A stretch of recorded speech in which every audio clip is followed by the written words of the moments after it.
चित्रकूट से 15 किलोमीटर की दूरी पर स्थित सरभंगा आश्रम में हरी भरी वादियों के बीच कल कल करता बहता हुआ ये झरना, जहां आप जाकर किसी को भी सुकून मिल जाएगा।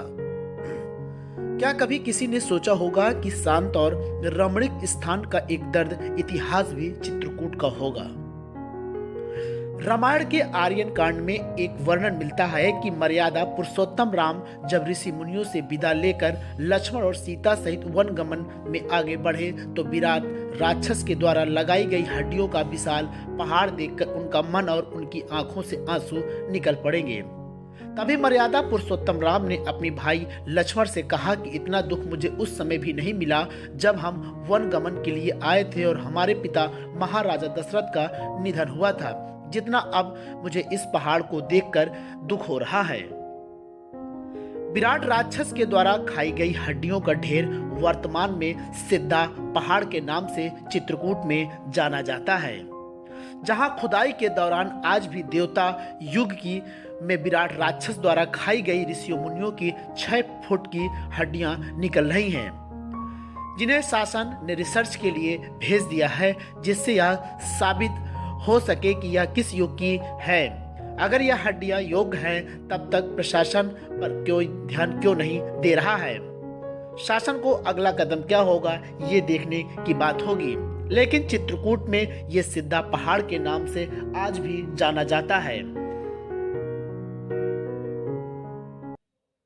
भगवान सरभंग मुनि के शिष्यों से मिलते हैं और शिष्यों ने उसी के पास स्थित एक पहाड़ है, सिद्धा पहाड़ जिसका नाम है, उस पहाड़ को दिखाया जिसमें हड्डियों का ढेर ही लगा हुआ था। वो पहाड़ ही हड्डियों के ढेर से बना है। आज भी खोदने के बाद उस प्रकार की हड्डियों की भस्म और वो चीज़ें मिलती हैं, तो उसको दिखाया। भगवान राघव ने पूछा ये क्या है, तो ऋषियों ने कहा कि हे राघव, ये हम जैसे संत महापुरुषों की हड्डियों का ढेर लगा हुआ है। रावण के आसुरी साम्राज्य ने उसके भाई खरदूषण के जो सेनापति खर है, उसके तमाम सेनाओं ने हम लोगों जैसे संतों को खा खा करके ये ढेर लगा दिया। भगवान राम ने जैसे ये बात सुनी और ये स्थिति देखी तो भगवान के आंखों से आंसू बहने लगे,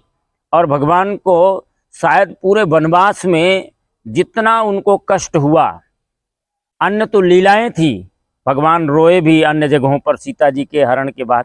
पर यहाँ उन्होंने दिल से अनुभव किया, कष्ट अनुभव किया, और उनके अंदर की एक प्रतिज्ञा जागृत हो गई, मनु जागृत हो गया एक युवा राम के अंदर, और उन्होंने संकल्प कर दिया, निश्चरहीन करहु महि भुज उठाए प्रण कीन, सकल मुनिन के आश्रमन जाई जाई सुख दीन। और सभी मुनि ऋषियों को आश्वस्त कर दिया कि मैं दशरथ नंदन राम ये प्रतिज्ञा करता हूँ कि इस क्षेत्र को ही नहीं, धरती को राक्षसों से रहित करूँगा,